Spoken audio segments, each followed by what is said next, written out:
Carlos, começa explicando pra gente o que é inflação, qual é que é o conceito, para depois a gente puxar um pouco para coisa teórica e para a história do Brasil. O conceito mais ou menos é conhecido, né? Quer dizer, a elevação do conjunto dos preços. Ainda que existe uma particularidade, que o que perturba a inflação é que eles não sobem na mesma intensidade simultaneamente. Mas é uma variação de preços que se dá em todos os setores. Ou seja, tu não tens uma pressão de custos num setor determinado. Ele se espalha por toda a economia, inclusive por salários. Mas existe uma defasagem de elevações. Em geral, quando tu tem uma inflação elevada, os salários, aqueles preços que são combinados previamente, eles têm uma defasagem em relação aos preços livres. E, portanto, tu tem perdas no sentido de uma distribuição, uma concentração de renda. Tu tem perda no sentido então, inflação, elevação generalizada do nível de preços. E o que seriam os causadores da inflação? Em cada país, em cada momento histórico, tu tem determinações diferenciadas, tá? Um dos problemas Logo, você não acredita que inflação seja um fenômeno comum, monetário, por exemplo? Não, absolutamente. E esse é o primeiro ponto que eu acho que é muito importante que a gente entenda. A preocupação do Kalecki, do Keynes e do Schumpeter é com a deflação, a ponto de eles levantarem a necessidade de ter uma política inflacionária para enfrentar estas tendências do capitalismo. E a própria taxa de juros aí também tem uma preocupação com o mundo real e com fazer um estímulo ao investimento, etc. Exato, então tu teria que... E como é que a gente foi parar nessa coisa hoje de monetário e usar o juro para o controle da inflação? Como é que a gente foi parar nisso? Tá, vamos deixar o monetário um pouquinho para depois. A Grande Depressão de 1870 até 1880, a Grande Depressão do século XIX, é um período deflacionário. Inclusive, tu tem crescimento real da economia, mas o problema é que tu tem uma queda da taxa de lucros em geral, porque tu fica oprimido pela taxa de juros que se tornou muito elevada. Então, assim, a economia norte-americana, a economia europeia viveram períodos de deflação significativos. O Brasil nunca viveu. Então, essa é a primeira questão que a gente tem que entender. A inflação brasileira é uma inflação muito particular.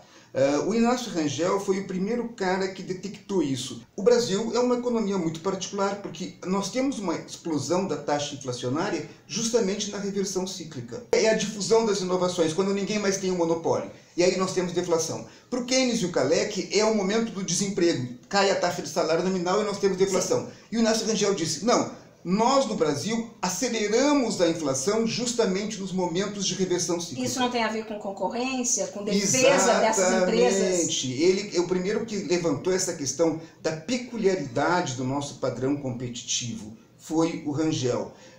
Mas assim, junto com o Rangel, tu tens uma outra leitura que vai aparecer, resgatando a nossa particularidade, a peculiaridade no Brasil, que é a leitura estruturalista, a leitura da CEPAL, a leitura do Celso Furtado, da Conceição Tavares e coisa e tal. A do Inácio Rangel, digamos assim, ela traz para nós o elemento que a gente vai resgatar mais adiante, né? Que é a questão do oligopólio. Mas ele dá um peso, digamos que eu diria que é excessivo para a questão da oferta de alimentos. Então eu não vou resgatar já a questão do Rangel, depois a gente fala nisso. A chave, me parece, para a nossa particularidade inflacionária está na concepção do Furtado e da Conceição. O problema é que quando a economia brasileira entra em crise, ela entra em crise porque ela é movimentada em grande parte pela sua exportação. Se a economia internacional está ou porque ela paralisou, ou porque ela recusa os nossos produtos naquelas que nós somos capazes de ser competitivos, em geral são commodities, café, ferro, soja, etc. e tal. Tu tem uma queda das commodities no Brasil, tu tens também uma queda de entrada de recursos dolarizados, de dólar, de divisas. E a demanda por importação, especialmente de bens de consumo, persiste. Então tu tens uma desvalorização da moeda nacional. Eles são os primeiros que trazem uma questão que é crucial para entender a inflação brasileira. A inflação brasileira, como é uma economia... As pessoas, em geral se pensa a economia brasileira como uma economia bastante fechada, mas não é exatamente isso. Eu acho que o Furtado e a Conceição trouxeram uma questão crucial para nós, que é assim, ó, nós temos uma dependência grande de algumas mercadorias que têm um impacto generalizado. Eles falaram particularmente em petróleo e energia em geral e trigo. O trigo impacta na alimentação e, portanto, no salário. E o petróleo impacta em praticamente tudo. Quando a gente perde divisas, a gente não consegue exportar, diziam eles, a gente acaba tendo uma desvalorização monetária que eleva, em termos da moeda interna, o preço do petróleo e do trigo e de alguns insumos industriais básicos. Então, tu tem uma elevação de custos. Então, ao contrário do que pensavam o Schumpeter, o Keynes e o Hayek, quando tu tem a depressão, elevam os custos dos importados e a inflação rebate aqui dentro. O Rangel pegava uma outra dimensão que é também interessante, assim, que era a capacidade de formação de preços dos agentes internos. Se você tem uma elevação dos custos dos importados, tu passa a ter uma substituição de importações nesse período. Mas aquele que substitui não tem mais concorrência, percebe? Porque ele mantém os preços o preço externo médios. subiu. O preço externo subiu, então ele consegue vender um pouco abaixo do preço externo. E nós temos uma elevação dos preços em geral no Brasil. Só que o que acontecia nesse momento assim? Era clara essa perspectiva porque ela estava associada a uma circunscrição externa, ou seja, nós tínhamos um problema de uma pauta de exportação limitada, basicamente commodities, e essas commodities sofriam evolução de preços externos por determinações que estavam fora da nossa capacidade de interferência, e quando nós tínhamos uma queda do preço das commodities, tinha inflação internamente. Está compreendido, perfeito, maravilhoso, acho que os estruturalistas todos resolveram essa questão. O que acontece? A partir do segundo PND, e em particular, a partir da grande crise dos anos 80, tu tem o segundo PND e a partir daí tu tem uma crise, mas tu tem uma marcha forçada e a gente consegue ter um saldo comercial positivo. E nos anos 90, esse saldo se torna bastante expressivo com o crescimento da China, ok? A China passa a comprar um conjunto de produtos. Foi a melhor circunstância que a gente podia para ter colocado o Plano Real em ação, né? Isso, mas o que acontece aí? Você passa a ter um saldo bastante positivo e uma acumulação de reservas. Essa acumulação de reservas fez com que os economistas perdessem a clareza de quão frágil é a nossa inserção externa, ok? Hoje o debate sobre a inflação brasileira parte do princípio que nós não temos circunscrição externa, e isso é falso, ok? Isso aí envolve uma outra, digamos, digressão assim, sobre o tema. Mas moral da história, como é que entra a questão monetária, então? Se é que a inflação tem tudo a ver com os padrões de concorrência, com as necessidades do país, quão dependente ele é de produtos importados. Sim. E tal, e a questão monetária? Você até mencionou o juro, né? Sim. Mas o juro não é só um fenômeno monetário, né? E como é que vai se combinar essas coisas? No passado e hoje em dia, que o juro ganhou todo um papel estratégico para o controle da inflação. Cada vez que nós nos deparávamos com uma crise na nossa matriz exportadora, nós tínhamos que desvalorizar a nossa moeda, e como os produtos que a gente importa e da qual a gente é dependente têm um impacto muito grande na base de cálculo da inflação, como eu disse, são quase simbólicos, né? Trigo e petróleo. Ok, mas você não está colocando monocausal. Tem isso, tem um pouco da questão da produção de alimentos acompanhar o pique do crescimento da produção em geral, e tem também a questão da margem bruta das empresas, né, no grau de monopólio, puxando os preços para cima. Seriam os três fundamentais? Os três seriam os três fundamentais, sem dúvida. Mas assim, quando você tem a grande crise dos juros, né, e do petróleo em 79, o que acontece quando a gente não consegue se refinanciar na nossa dívida externa no início dos anos 80? A gente tem que ter saldos comerciais brutais. Como é que a gente conquista esses saldos comerciais brutais? Para poder pagar, nem que fosse só o giro da nossa dívida, né? Você desvaloriza a moeda, tem uma maxi desvalorização patrocinada pelo Delfim, e quando ele dá a maxi desvalorização, tudo aquilo que é importado sobe automaticamente de preço e reforça a tendência já apontada pelo Furtado, pelo Rangel e pela Conceição. Então, todo o período dos anos 80 é um período de hiperinflação. Ao mesmo tempo, como tu está ali... Como é que você coloca aí a questão do conflito distributivo? Claro, calma. Ao mesmo tempo, como tu tem a crise da ditadura nesse momento, eles tiveram que liberar os aumentos salariais. Você passou a ter, primeira coisa, já no período do Delfim, tu passa a ter um sistema de gatilho. Quando a taxa de inflação chega a um certo patamar, automaticamente o salário sobe. Ou seja, antes a inflação passada quase não era repassada para salários, de repente as conquistas dos trabalhadores implicam em colocar a inflação passada cada vez mais rápido nos salários. Nos custos das empresas. Só que assim, tu tens é um período de crise, ou seja, nós estamos tentando conquistar mercados externos, mas internamente nós temos uma limitação de produção. Então tu tem uma disputa entre os apropriadores externos, o próprio governo e os trabalhadores. Quando tu tem essa disputa, a taxa de inflação explode. O setor mais frágil é o setor dos trabalhadores. Então, os salários sobem nominalmente e as empresas repassam automaticamente, porque elas têm demanda externa e o governo faz. Se a inflação sobe, a taxa de câmbio também varia e, portanto, o preço dos importados voltam a subir, gerando uma pressão de custos. Aumentou o salário, aumentou o preço dos insumos importados, as empresas repassam o preço para frente, a inflação cada vez se torna maior, né? Então, o governo tenta vários choques de desindexação.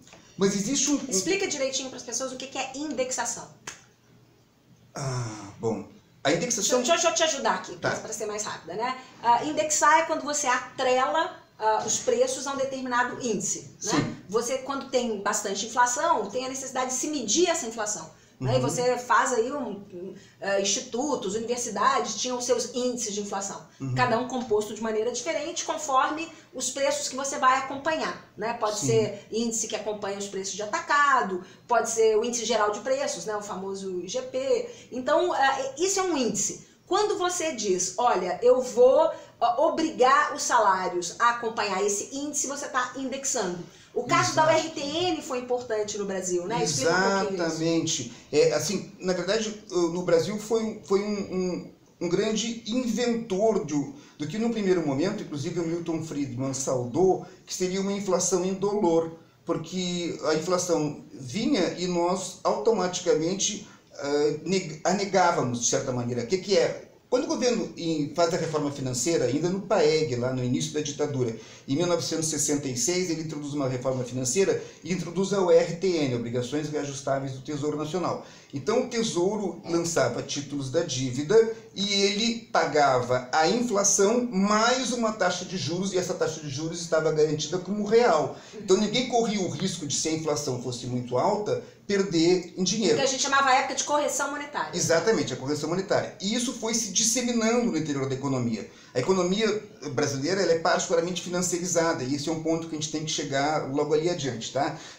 Então, o que era antigamente só para os títulos da dívida, o próprio governo já colocou para a caixa, para depósitos de poupança, para os trabalhadores, para as dívidas com relação ao Estado. E lá pelas tantas eu consigo colocar, por exemplo, o aluguel do meu imóvel em ORTN. Ou seja, a indexação começa a tomar conta. E aí, quando tem a crise da ditadura e os trabalhadores no movimento sindical estão ganhando expressão, no próprio governo Figueiredo eles são obrigados a indexar os salários. Então a economia toda fica indexada. Qualquer inflação é repassada para frente, nos custos salariais, nos custos financeiros, em todos os custos. E ela vai ganhando uma dimensão... Ora, a inflação é um conflito distributivo. É claro, que alguém tem que ganhar mais. Se todos estão sendo indexados, aqueles que têm mais poder eleva para além da indexação. Alguns preços sobem mais. Quem é que ganha nesse período? Os exportadores. O governo fez um ganho. Era o momento que o Delfim dizia, exportar é o que importa. Pouco a pouco o pessoal foi se dando conta disso, ou seja, que nós tínhamos montado um sistema de indexação extremamente perigoso, que gerava uma inflação inercial e ao mesmo tempo uma dependência externa que me obrigava a fazer com que a variação do câmbio fosse mais veloz que a variação do salário e dos demais custos internos, para que o setor exportador ganhasse e a gente tivesse saldo comercial. O que acontece, entretanto? Nos anos 80, a China explode de crescer. E isso impacta a gente como? Porque a China tem uma carência brutal de matérias-primas. Como diz o André Perfeito, que eu acho muito legal, o mundo vê o Brasil como seu fazendão. Okay? O Brasil ele é produtor de soja, ele é produtor de alimentos em geral, e é produtor de ferro também. Ou seja, nessa época o preço das commodities exportadas sobe bastante, aí a gente não tem aquele problema na hora de comprar os importados. Exatamente. O Brasil explode, os preços das commodities sobem, eles investem muito, o nosso ferro é o melhor ferro do mundo, sobe também o preço do ferro e nós passamos a ter saldos comerciais muito grandes. Então, a gente estava resumindo aqui que para o Carlos, então, a inflação é um fenômeno real, né? Acontece no mundo da produção, isso que a gente chama de um fenômeno real, não é só algo que tem a ver com dinheiro, como se ele fosse um véu, né? Já ele vai chegar na discussão aqui do dinheiro, mas a questão é, a inflação brasileira, historicamente, tem a ver com o padrão competitivo, tem a ver com as necessidades dos importados. Exatamente. E toda vez que a gente está exportando menos e a gente tem que desvalorizar a nossa moeda, a gente vai ter um aumento de custo dos importados que vai impactar na inflação. Exatamente. Né? O que o Carlos estava chegando aqui então? Que quando a China começa a importar muito da gente, né, os preços agrícolas sobem, a gente começa a ter uma folga aí na conta externa. Isso faz com que, ao contrário do que é teorizado nos grandes mestres, no período nosso recessivo tu não tem inflação menor. Isso é a primeira coisa a entender, tá?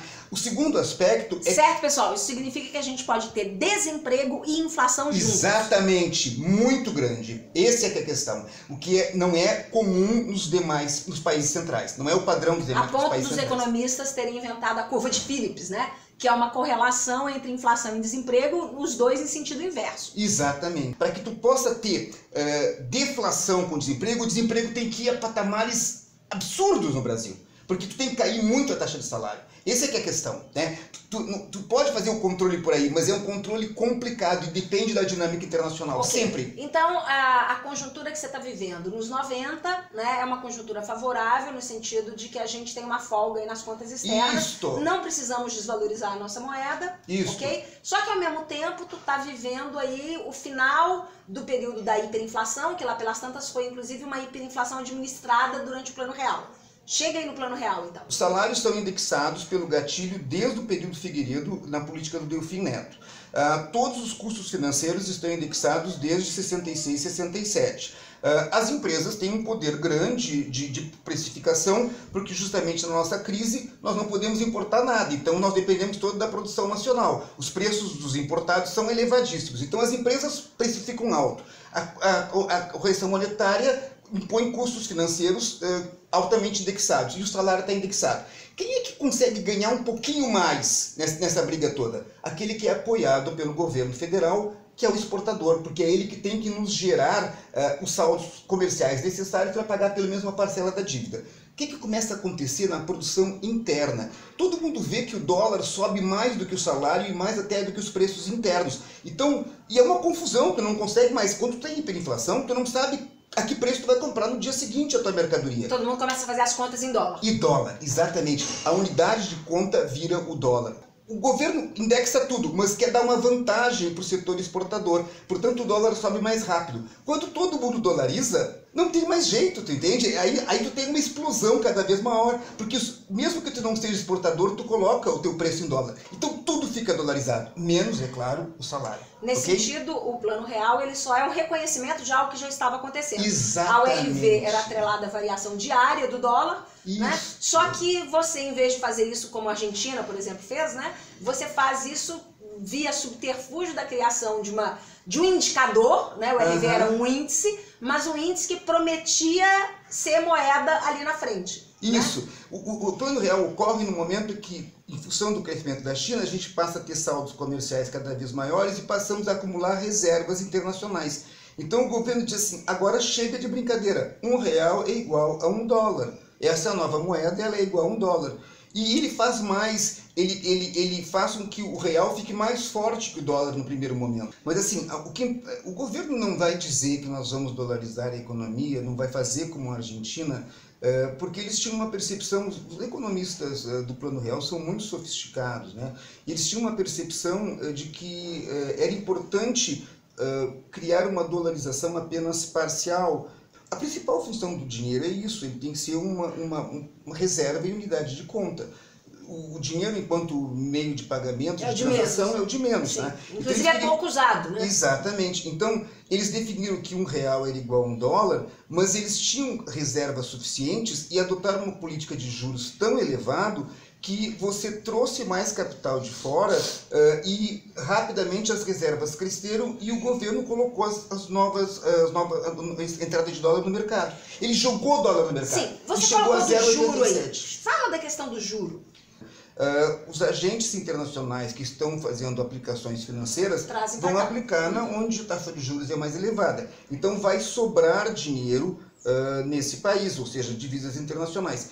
O governo tem duas possibilidades de ação. Uma é comprar esse excesso e se endividar, portanto, para poder comprar o dinheiro. O que a gente chama de esterilizar, né? Exatamente. A outra é jogar esses dólares no mercado. Se tu jogas dólar no mercado e não tem gente querendo comprar, o preço do dólar cai. Quem apostou contra o real, comprou dólar. E quando comprou dólar, se deu conta que, na verdade, o dólar passou a valer 87 centavos de real. Só então, que aí você está usando a taxa de juros perigosamente. Exato, exato. Mas veja bem assim, eles estavam usando a taxa de juros para fazer um controle momentâneo.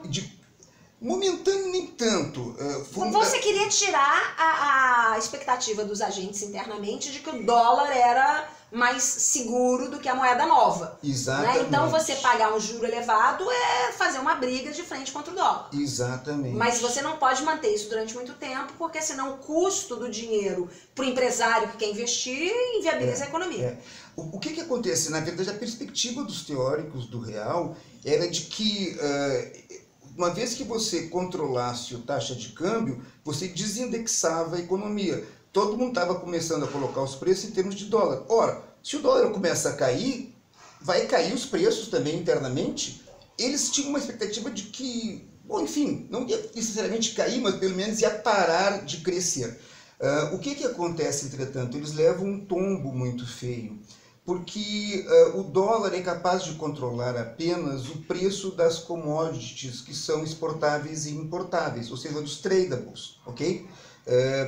Como você teve uma queda de preços dos importados, tu tens um aumento do salário real. O salário nominal podia estar constante. Como estava caindo o preço do trigo, o dólar estava mais fraco, tu paga em dólar, e agora o real está mais forte que o dólar. Os preços dos importados caem. É claro que para as empresas produtoras de bens exportáveis, nós tivemos um problema. Quer dizer, o setor calçadista no Rio Grande do Sul é a expressão disso, né? Tu estava produzindo calçado para vender a $20, vamos supor assim. Ora, se o dólar é 5:1, isso é R$100, tá ok. Se o dólar é 1:1, isso dá R$20, não dá para cobrir os custos do calçado. Então, este setor, ele tem dois sofrimentos. Uma de que a margem de lucro dele cai, e a outra é que alguns não conseguem nem sobreviver com essa perda, né, de margem e fecham, desempregam. Mas os setores que não são tradables, os setores que não têm concorrência externa, eles convivem com uma elevação de demanda brutal. Então, assim, eu sou um trabalhador, tá? Eu ganho R$2.000 por mês apenas. Eu tinha que comprar calçado, eu tinha que comprar trigo, eu tinha que comprar pão. Bom, como eu estabilizei no início 1:1 e depois eu fiz o dólar ficar ainda mais barato, as coisas que eu comprava, trigo, petróleo, calçado, calça jeans, brinquedinho para criança, caíram. E eu fiquei com uma sobra. E o que eu vou fazer? Eu vou no boteco, eu vou na manicure, eu vou no cabeleireiro, eu compro coisas no comércio. Essa demanda sobre esses agentes internos gerou uma inflação interna, porque não houve uma resposta de oferta suficientemente grande para comportar essa pressão de demanda com o aumento dos ganhos. Okay. Então tu teve uma inflação nos não tradables, e uma deflação nos tradables, certo? E para piorar ainda a história, o governo resolveu fazer já tinha vivido no primeiro momento, já no primeiro governo FHC, mas no segundo momento do FHC também tu aprofunda a privatização. E com a privatização, o que a gente chama de preços dos serviços públicos agora privatizados, explodiram. Então tu tens nos não tradables e nos serviços públicos privatizados uma explosão de preços. Como é que o governo faz para continuar controlando a inflação? Cada vez sobe mais a taxa de juros para atrair mais capital externo e para baixar mais e mais... Em vez de enfrentar a questão localizada nos não tradables, mais nos preços administrados. Exatamente. Ele tinha que fazer um controle sobre os administrados e os não tradables, porque, para mim, na concepção... Como é que você controla esses? Tu tens que fazer um enfrentamento no padrão competitivo, né? A verdade é que nós temos vários setores que são altamente oligopolizados.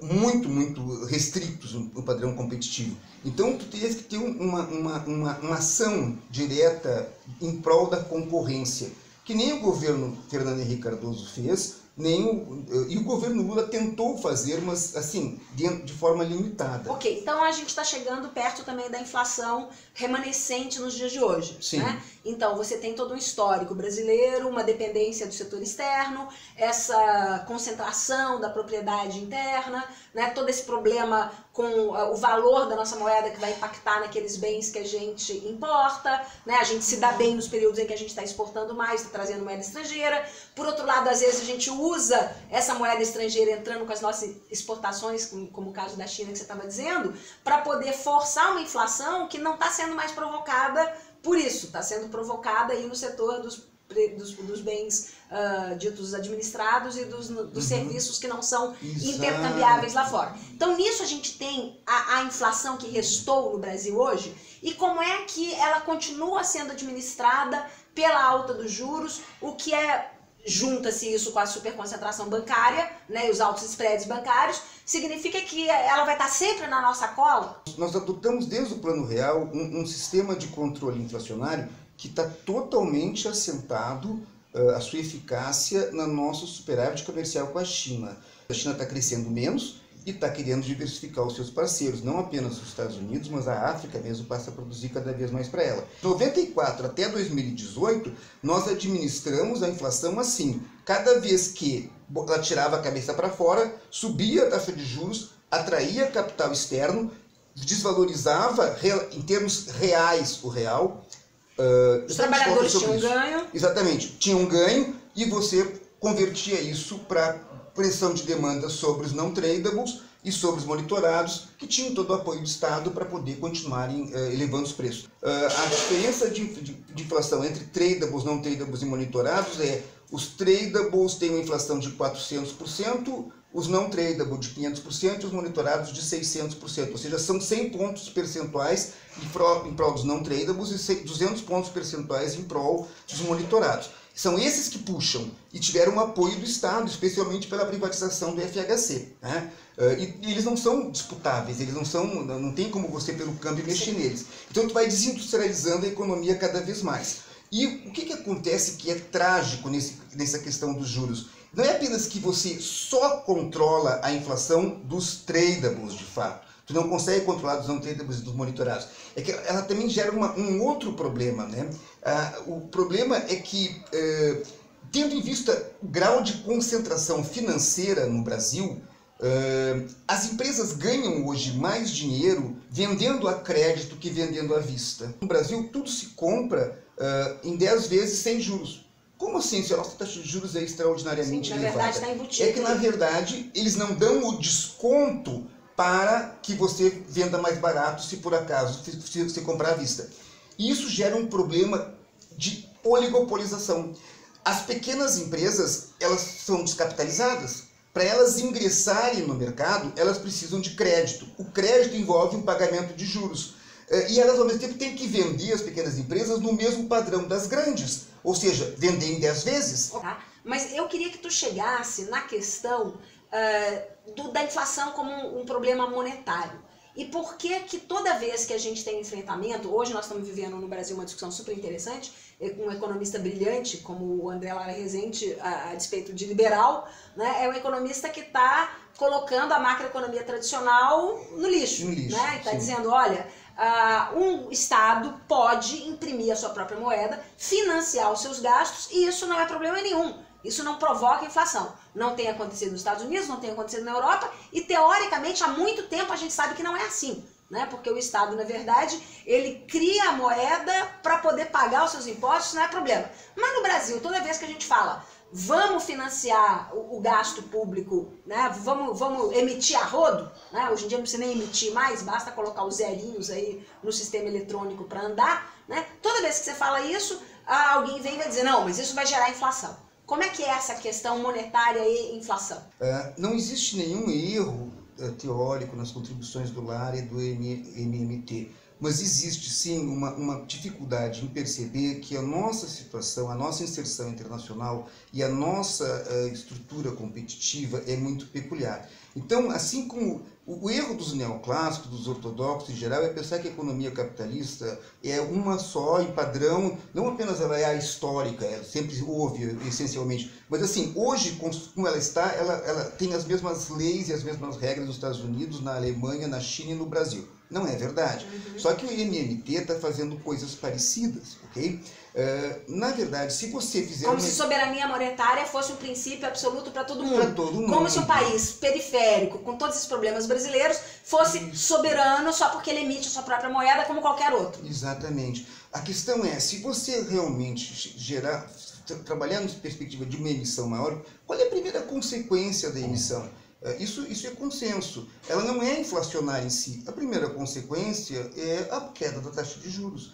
Ora, se tu diminuir a taxa de juros, tu diminui a entrada de recursos que vêm para ganhos financeiros. O grande problema é que essa entrada de recursos para ganhos financeiros no Brasil, ela parece pequena, mas ela não é.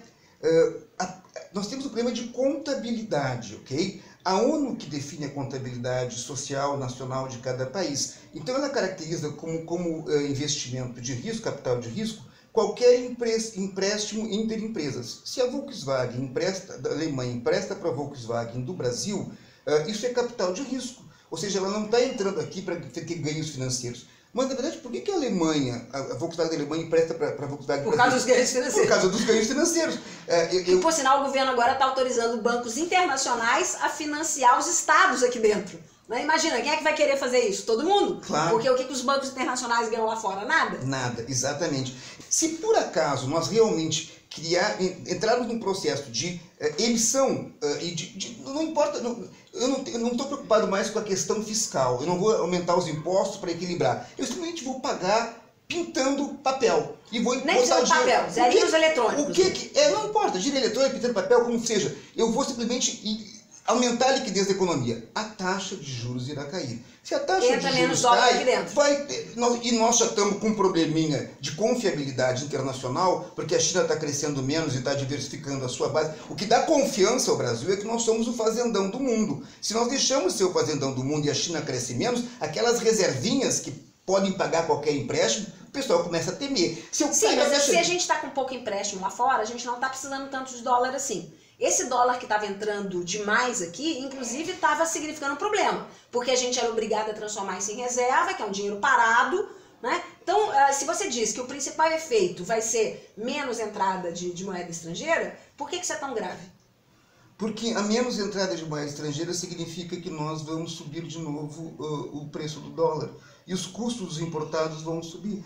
Como assim nós vamos subir de novo? Veja bem, vamos começar de novo. É uma ilusão dizer que o Brasil não tem mais dívida externa.